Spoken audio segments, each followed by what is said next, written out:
Hello everyone, how are you? Welcome to mobile academy. मैं आपको अपना इंट्रोडक्शन फिर से दे देता हूँ।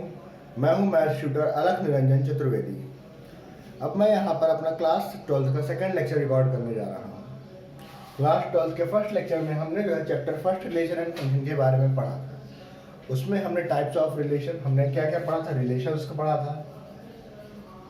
रिलेशन क्या होती है, टाइप्स ऑफ रिलेशन के बारे में पढ़ा था। टाइप्स ऑफ रिलेशन, इसमें हमारे पास तीन मेन टाइप की रिलेशन थी, 1, 2 एंड 3। पहला रिलेशन जो हमने पढ़ा था मेन जो था हमारा रिफ्लेक्सिव था, रिफ्लेक्सिव टाइप ऑफ रिलेशन। दूसरा symmetric type of relation and तीसरा ट्रांजिटिव टाइप ऑफ रिलेशन। मैं आपको एक बार फिर से रिवाइज करा देता हूँ। रिफ्लेक्सिव का मतलब अगर ए टाइप के एलिमेंट्स किसी भी रिलेशन में आर में आएंगे, for all A belonging to R. मतलब क्या है कि ये कोई भी सेट में एक एलिमेंट ए है। ए जो है मान लीजिए किसी एक सेट ए का एलिमेंट है, ठीक है। तो उसका मतलब क्या है कि अगर ए टाइप के एलिमेंट उस रिलेशन में आएंगे तो उस टाइप के रिलेशन को हम रिफ्लेक्सिव कहेंगे। मैं आपको रिलेशन फिर से बता देता हूँ। यहाँ पर हम बात कर रहे हैं आर, रिलेशन आर क्या होता है, सबसेट ऑफ ए क्रॉस ए।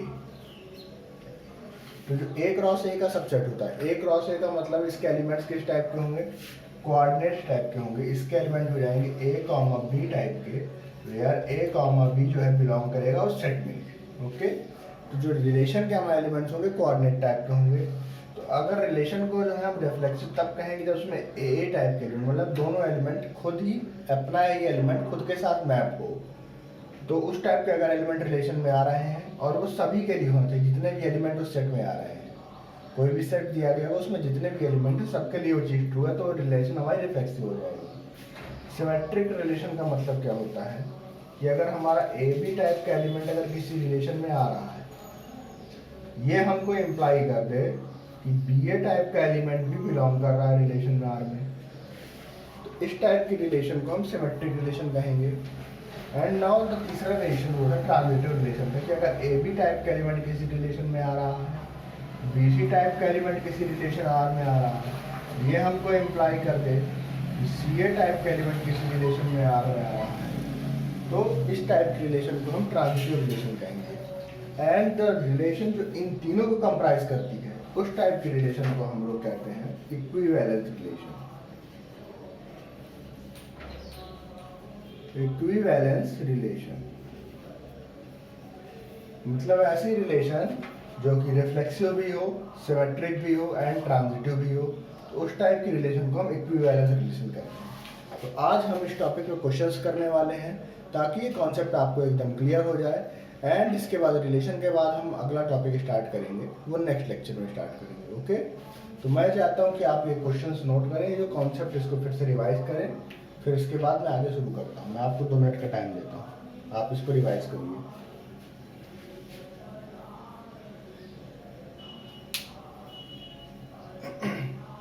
चलिए अब मैं आगे बढ़ता हूँ।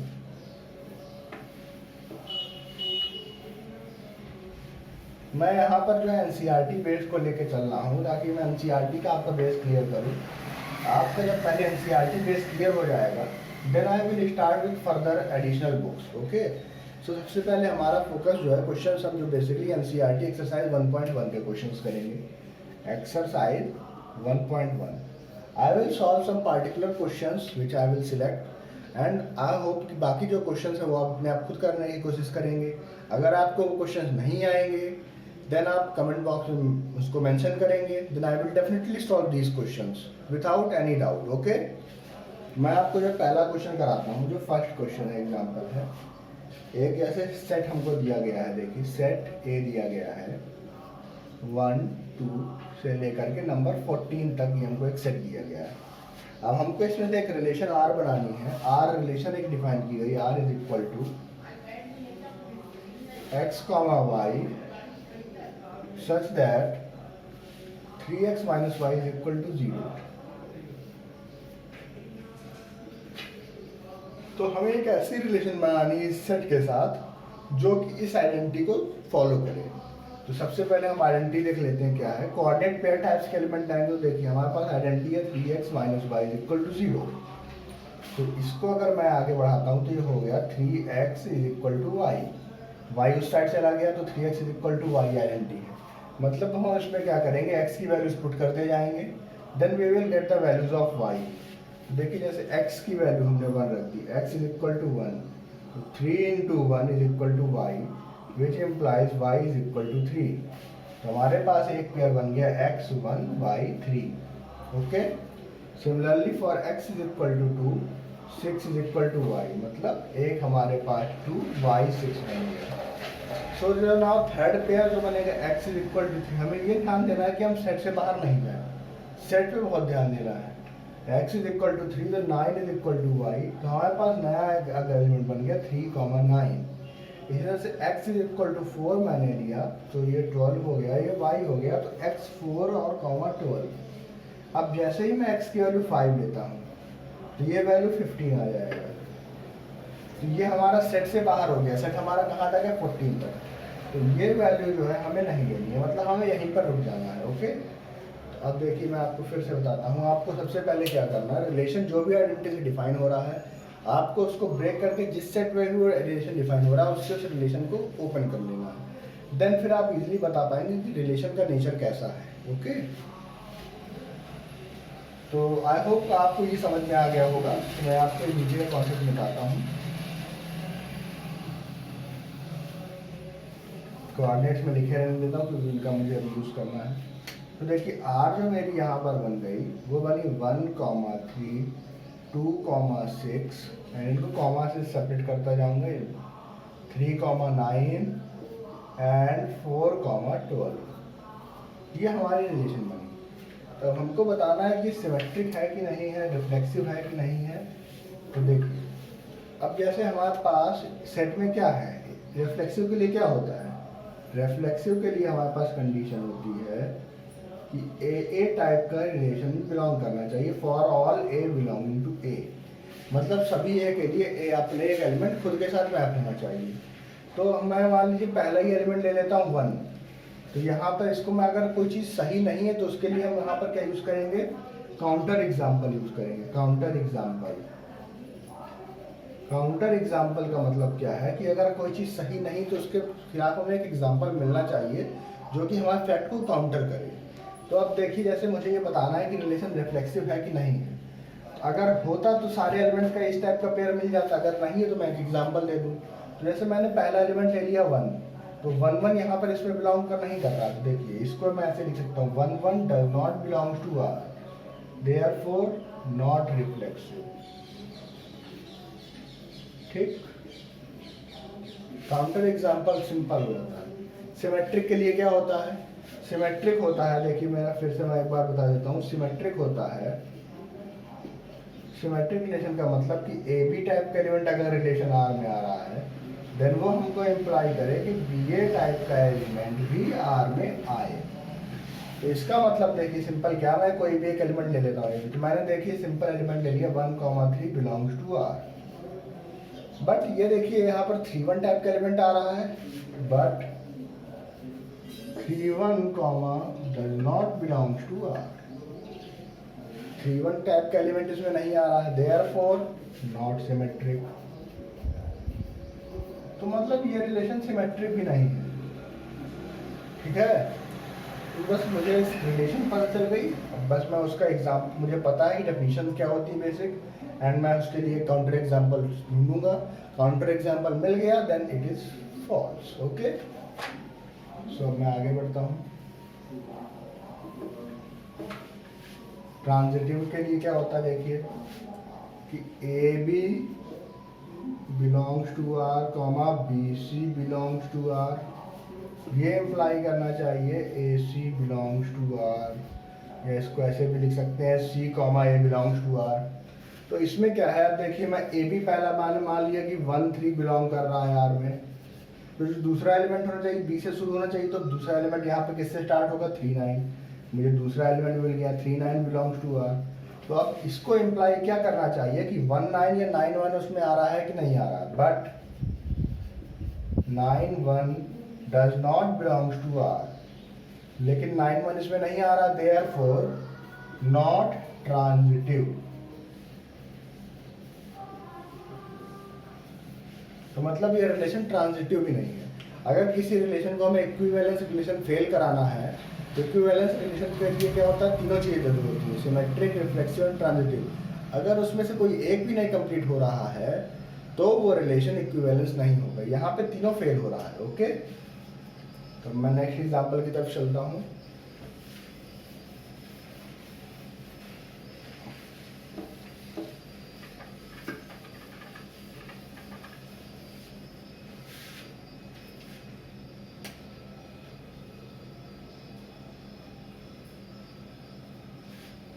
अब देखिए, मुझे ये सबसे पहले जरूरी है कि देखना है कि रिलेशन किस सेट पे डिफाइन हो रही है। तो आर डिफाइंड ऑन इंटीजर्स, किस पे रिलेशन डिफाइंड हो रही है, relation defined on Z. Z का मतलब है इंटीजर्स पर। आपको एक इस बात का एकदम ध्यान देना है कि I will not going to solve सारे क्वेश्चंस को मैं सॉल्व नहीं करूंगा। I will solve only particular type of questions. Rest मैं आपके लिए छोड़ रहा हूँ ताकि आप बेसिक आइडिया को लेकर के खुद प्रैक्टिस करें। आप जितना खुद प्रैक्टिस करेंगे आपका कॉन्सेप्ट उतना ज़्यादा स्ट्रांग होगा। ओके, अगर आपको प्रॉब्लम आती then I will solve these questions. Okay, आपको मेंशन करना पड़ेगा कमेंट बॉक्स में। तो इसमें देखिए, अब मैं रिलेशन डिफाइन कर रहा हूँ। R is equal to, relation define हो रही है, R is equal to x comma y, x minus y is an integer, x comma y such that x minus y is an integer. तो बस मुझे इस रिलेशन को, अब देखिए ये सेट है इंटीजर्स पे, तो इंटीजर्स मेरा सेट कैसा है, इनफाइनाइट सेट है। तो मैं इस रिलेशन को set builder form, roster form में नहीं लिख सकता हूँ, क्योंकि देखिए क्या होता है, कभी कभी जब रिलेशन को हम देखिए, हमें एक सेट है, मैंने क्लास 11 में आपने पढ़ा होगा, सेट को हम दो तरीके से लिख सकते हैं, रोस्टर फॉर्म या सेट बिल्डर फॉर्म।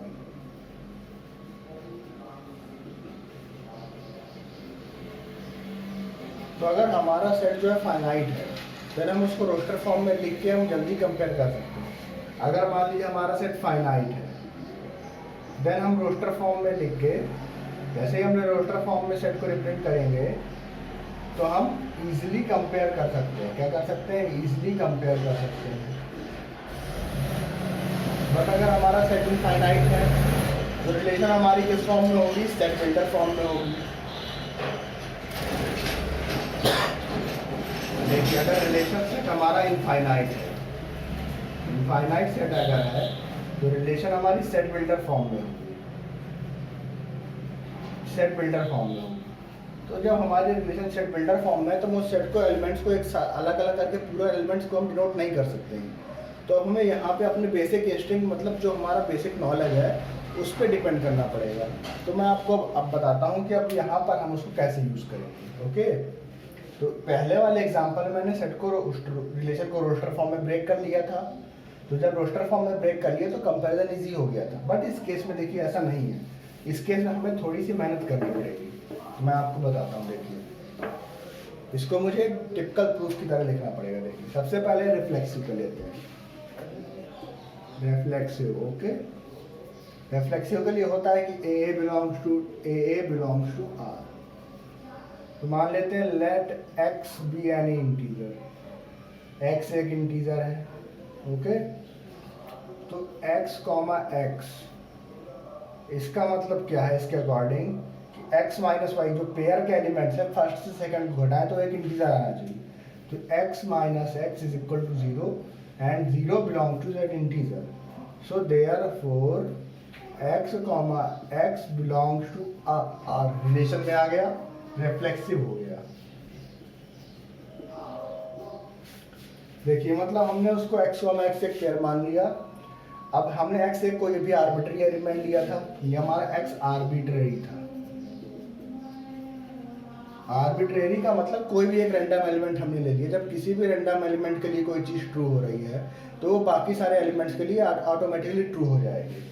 तब जब हमने ये पेयर लिया, उसको इस प्रॉपर्टी में सेटिस्फाई कराया, देन आया x minus x is equal to 0 and 0 itself is a integer, therefore x comma x belong कर गया उस रिलेशन R में। सो जो सेट है, रिलेशन है, वो कैसी हो गई, रिफ्लेक्सिव हो गई। अब हम आते हैं सिमेट्रिक की तरफ। सिमेट्रिक केस में क्या होता है कि अगर हमारा ए बी टाइप का एलिमेंट बिलोंग कर रहा है आर में, तो वो हमको बताया कि B minus A type, B comma A type का एलिमेंट बिलोंग कर रहा है। तो हम मान लेते हैं कि let x comma y belong कर रहा है रिलेशन आर में, जहाँ पर एक्स वाई हमारे कहाँ से होंगे, इंटीजर जेड से होंगे। तो जब ये केस हो गया तो एक्स कॉमा वाई का मतलब क्या है कि x minus y is an integer. x minus y क्या होगा, एक इंटीजर होगा। तो अब हमें लाना क्या है, वाई एक्स लाना है। तो वाई एक्स का मतलब देखिए क्या है, मैं आपको यहाँ पे समझाता हूँ। वाई एक्स अगर रिलेशन में आएगा तो इसका मतलब क्या है कि वाई माइनस एक्स को इंटीजर में बिलोंग करना चाहिए। सबसे पहले हम इसको वाई माइनस एक्स में कन्वर्ट करते हैं, तो मैंने माइनस कॉमन ले लिया, तो वाई माइनस एक्स, ठीक। तो ये एक इंटीजर होगा क्योंकि एक्स माइनस वाई एक इंटीजर है। मान लीजिए ये एक इंटीजर है, इसको मैं कह देता हूँ z। मान लीजिए यहाँ पर मैं कह देता हूँ let z is equal to x minus y, एक इंटीजर है, ओके। तो ये क्या हो जाएगा, मैंने इसमें से जैसे माइनस कॉमन लिया, इसको मैं लिखता हूँ minus z is equal to minus y minus x. लिख सकता हूँ मैं ऐसे, ये इसको मैं ऐसे लिख सकता हूँ। देखिए माइनस जेड, अगर मैंने इसको जेड है एक्स माइनस वाई मान लिया, वो एक इंटीजर है, तो माइनस जेड का मतलब minus of x minus y. इसको मैं लिख सकता हूँ, जब माइनस ओपन करूंगा तो ये हो जाएगा वाई माइनस एक्स। अगर z इंटीजर है तो minus z is also an integer. अगर z इंटीजर है therefore minus z is also integer. Minus Z भी हमारा क्या है, एक इंटीजर होगा। माइनस जेड इंटीजर हो गया, therefore y minus x belongs to z। मतलब वाई माइनस जेड है वो भी बिलोंग्स कर गया उसमें, ओके। सो रिलेशन हमारी कैसी हो गई, सिमेट्रिक। इसका मतलब हुआ वाई माइनस जेड जैसे ही इंटीजर में आया तो मतलब क्या होगा, pair y comma x belong कर गया रिलेशन आर में। हमें यही देखना था ना कि जो सेट पेयर है वाई माइनस एक्स वो भी रिलेशन आर में आना चाहिए। तो वाई माइनस एक्स जैसे ही एक इंटीजर हुआ तो ये पेयर रिलेशन आर में आ जाएगा एंड रिलेशन सिमेट्रिक हो जाएगी। तो मैंने देखिए मैं ये लेकर चला था, मैंने प्रूफ कर दिया कि वाई माइनस एक्स भी एक इंटीजर है। तो ये रिलेशन मेरी कैसी हो गई, सिमेट्रिक हो गई। अब देखिए इसके बाद अगर ये कॉन्सेप्ट आ गया तो आप इसको नोट डाउन करिए। मैं आपको इसका अगला तीसरा वाला बताता हूँ, ट्रांजिटिव का। अभी तक हमारा रिलेशन रिफ्लेक्सिव एंड सिमेट्रिक हो चुका है।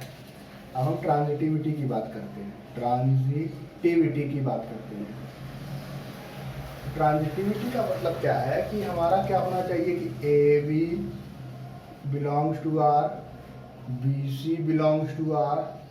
तो ये हमारा इम्प्लाई करना चाहिए कि A C belongs to R, ठीक। तो हम देखिए यहाँ पर हम मान लेते हैं कि x comma y belongs to R, y comma z belongs to R, ठीक। तो अगर नीचे का नोट हो गया तो मैं नीचे का इरेज कर रहा हूँ। अब देखिए जब ऐसी चीज है तो x माइनस वाई बिलोंग करने का अर्थ ये मुझको देगा कि x minus y is an integer. ये एक इंटीजर है। तो मान लीजिए मैं कह देता हूँ d is equal to x minus y and ये मुझको बता देगा कि मान लीजिए e is equal to y minus z, ये इज एन इंटीजर, ठीक। मतलब मुझको ये जो चीज़ें सी थी, मुझे इस डेफिनेशन से ये दो चीज़ें पता चल गई, फर्स्ट एंड सेकेंड। अब मुझे लाना क्या है कि ए एंड सी बिलोंग करना चाहिए। तो यहाँ पर मुझे लाना क्या पड़ेगा, देखिए मैं आपको रफ वर्क के लिए बता रहा हूँ कि आपको रफ में कैसे कैलकुलेट करना है ताकि आप फेयर में अगर करें तो कंफ्यूज ना हो। देखिए जैसे यहाँ पर था कि ए बी बी सी, तो ए सी आना चाहिए। तो इस तरह यहाँ पर देखिए एक्स वाई वाई जेड था, तो यहाँ पर क्या आना चाहिए, एक्स जेड को हमें बिलोंग कराना है। किसको कराना है, एक्स जेड को। तो यानी कि हमें दिखाना हो कि x minus z is an integer. क्या दिखाना हो कि x minus z is an integer, ये दिखाना है। तो हमें रिलेशन अब किस में लानी है, x और z में लानी है। देखिए अगर क्या है मैं इन दोनों को जोड़ दूँ तो देखिए y से y कैंसिल हो जाएगा, x माइनस जेड बच जाएगा। तो मान लीजिए 1 है मेरा पास, ये 2 है, तो मैं 1 प्लस 2 कर देता हूँ। तो d plus e is equal to x minus y plus y minus z. तो ये जैसे ही कटा मैं ऑपरेशन कुछ भी कर सकता हूँ। तो ये देखिए x minus Z and D R integers. तो ये एक नया इंटीजर मान लीजिए m। Sum of two integers is also integer. Sum of two integers is also an integer. Is also an integer.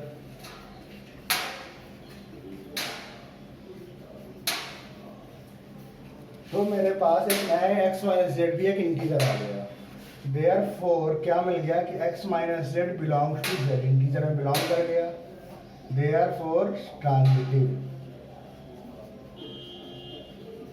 क्योंकि x माइनस जेड जैसे Z में आया मतलब x कॉमा जेड का पेयर रिलेशन r में आ जाएगा, और जैसे ही वो पेयर रिलेशन r में आया तो रिलेशन हमारी ट्रांजिटिव हो जाएगी। तो इसमें देखिए बहुत सिंपल है, हमको उसका बेसिक डेफिनेशन को फॉलो करना है। सबसे पहले जो दो चीज़ें हमको माननी थी वो हमको मान लेनी है, एंड उसको माना हमने, एंड उसके बाद उससे हमें क्या मिलेगा, रिलेशन की जो प्रॉपर्टी है वो प्रॉपर्टी हमको मिल जाएगी, एंड उस प्रॉपर्टी को यूज़ किया मैंने तो मुझे दो चीज़ें मिल गई। फिर मैंने सोचा कि अगर मुझे तीसरा x माइनस जेड को बिलोंग कराना है तो मुझे क्या चाहिए, मुझे ये दिखाना हो कि x माइनस जेड एक इंटीजर होगा, मतलब मुझे एक रिलेशन ढूंढना था x और z में। तो मैंने सिंपली इन दोनों को ऐड कर दिया। जैसे ही मैंने इन दोनों को ऐड किया 1 और 2 को, तो मुझे एक रिलेशन मिल गई x और z में, जो कि एक m इंटीजर मिला, और वो सेम कंडीशन को सेटिस्फाई कर रहा है। तो रिलेशन हमारी क्या हो गई, ट्रांजिटिव हो गई। Okay, now I am taking 1 minute break so that you can revise it. Okay,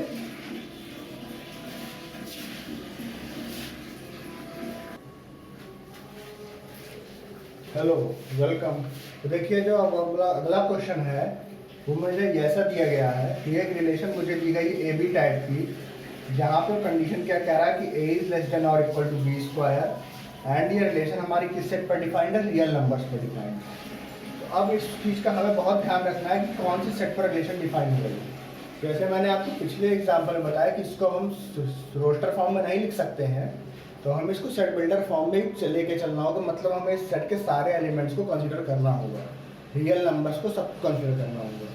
तो अगर हमें किसी चीज़ को इसको अगर हमें उसको प्रूव करना है फॉल्स है, तो उसके लिए हमें किसका यूज़ लेना पड़ेगा, अगेन सम काउंटर एग्जाम्पल्स का यूज़ लेना पड़ेगा। देखिए मैं आपको पहला समझाता हूँ। देखिए a इज लेस देन और इक्वल टू a स्क्वायर, तो इसका मतलब क्या है कि रिफ्लेक्सिव के लिए सबसे पहले रिफ्लेक्सिव चेक करते हैं।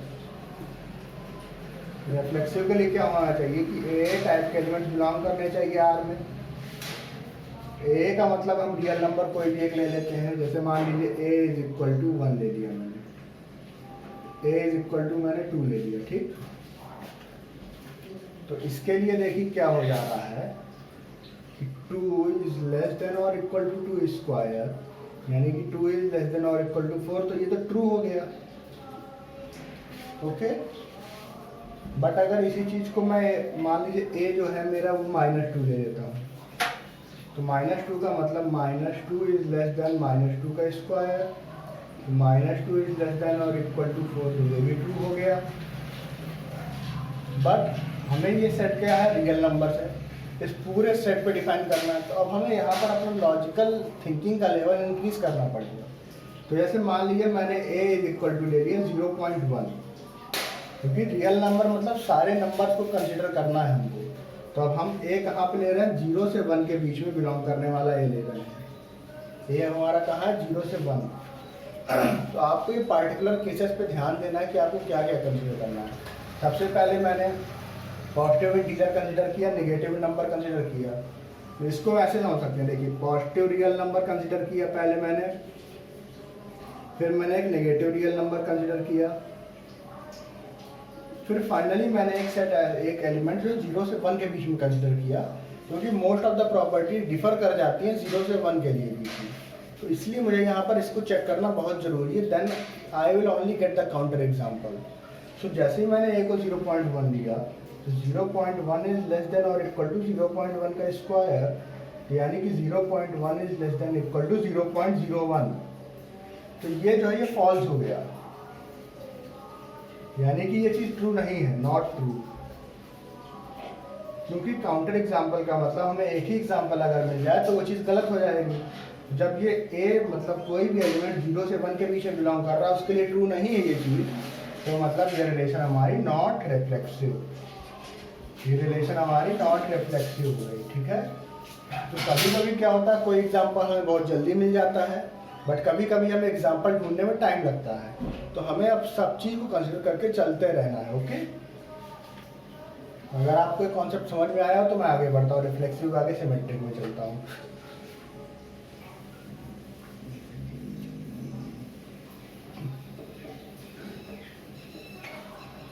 अब देखिए सिमेट्रिक। सिमेट्रिक का मतलब क्या होता है कि ए बी टाइप का एलिमेंट बिलोंग करे आर में, देन वो इम्प्लाई करे बी ए टाइप का एलिमेंट बिलोंग कर रहा है आर में कि नहीं। ठीक, तो सबसे पहले हम पॉजिटिव ही लेके चलते हैं। ठीक, सो इसका मतलब हम ऐसा एलिमेंट ले लेते हैं जो इस कंडीशन को सेटिस्फाई करे। तो हमने एक पेयर ले लिया 1, 2, तो 1, 2 अगर बिलोंग करेगा आर में, तो इसका मतलब 1 इज लेस देन और इक्वल टू 2 स्क्वायर, यानी कि 1 इज लेस देन और इक्वल टू 4, तो ये ट्रू है। 1, 2 बिलोंग कर रहा है आर में। हमें एक ऐसा एलिमेंट लेना है, तो हम ये चेक किया हमने। ठीक है, अगर हम बिना चेक करे हुए नहीं लेंगे, हम 2, 1 नहीं कह सकते कि 2, 1 बिलोंग कर रहा है आर में। क्यों नहीं कर रहा है? देखिए 2 इज लेस देन और इक्वल टू 1 स्क्वायर, ये चीज़ फॉल्स हो जाएगी। तो हमें ऐसे एलिमेंट्स को चूज करना है जो उस रिलेशन में आ रहे हो पहले से। तो इसीलिए सबसे पहले मैंने ये यहाँ पर इसको चेक किया है। ओके, बिना चेक करे हुए हमें आगे नहीं बढ़ना है, कि हमें ये नहीं करना है कि कोई भी रिलेशन उसमें एलिमेंट उसमें आ रहा है कि नहीं आ रहा है। हमें सबसे पहले चेक करना पड़ेगा कौन से एलिमेंट उस रिलेशन में आ रहा है। अब इसका अपोजिट, अगर हमें क्या लाना है 2, 1, 2, 1 बिलोंग अगर आर में करेगा, तो मान लेते हैं लेट 2, 1 बिलोंग कर रहा है आर में, तो यानी कि 2 इज लेस देन और इक्वल टू 1 स्क्वायर होना चाहिए, यानी कि 2 इज लेस देन और इक्वल टू 1, नॉट ट्रू। तो ये ट्रू नहीं है। Therefore 2, 1 does not belong to R. जो 2, 1 टाइप के एलिमेंट है वो रिलेशन आर में नहीं आएगा, therefore not symmetric, not symmetric. अब जो तीसरा है वो मेरा ट्रांजिटिव का, ये मेरा देखिए सिंपल हो गया। अब ट्रांजिटिव में चलते हैं। ट्रांजिटिव, तो हमें सबसे पहले मान लेते हैं, देखिए 1, 2, 2, 4 बिलोंग कर रहे हैं आर में कि नहीं। सबसे पहले मैं इसको चेक करके दिखा देता हूँ। देखिए 1 इज लेस देन और equal to 2 square, 1 is less than और इक्वल टू 4, ये मेरा यहाँ चेक हो गया। 2 इज लेस देन और इक्वल टू 4 स्क्वायर, मतलब 2 इज लेस देन और इक्वल टू 15, तो ये मेरा यहाँ पे चेक हो गया।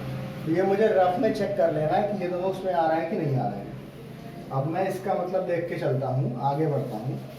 अब मुझे लाना रिलेशन किस में है? 1, 4 में, 4, 1 में रिलेशन में लाना है। तो देखिए 4, 1 बिलोंग्स टू आर। मान लिया अगर हमने कि 4, 1 बिलोंग कर रहा आर में, तो इसका मतलब क्या है कि 4 इज लेस देन और इक्वल टू 1 स्क्वायर। इसका मतलब क्या है कि 4 को 1 से छोटा होना पड़ेगा, जो कि नॉट पॉसिबल, पॉसिबल नहीं है। देयरफॉर रिलेशन हमारी नॉट ट्रांजिटिव।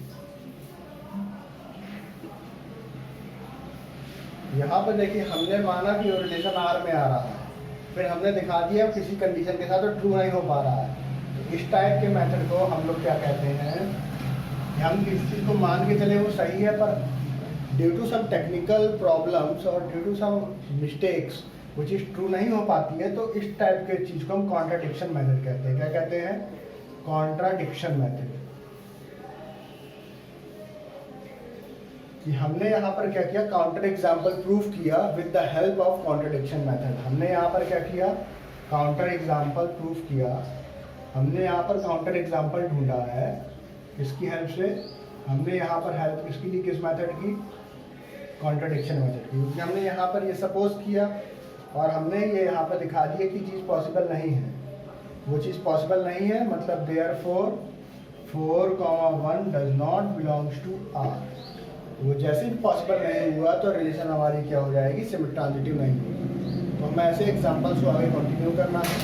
अब आगे जो है मैं 1-2 क्वेश्चन सॉल्व कराऊंगा, then I will move on to the next topic. Okay, I hope आपको ये कॉन्सेप्ट समझ में आए होंगे। आप मुझे कमेंट बॉक्स में ज़रूर बताएंगे कि आपको क्या क्या और आगे जानना है, so that I can help you. Okay, thank you.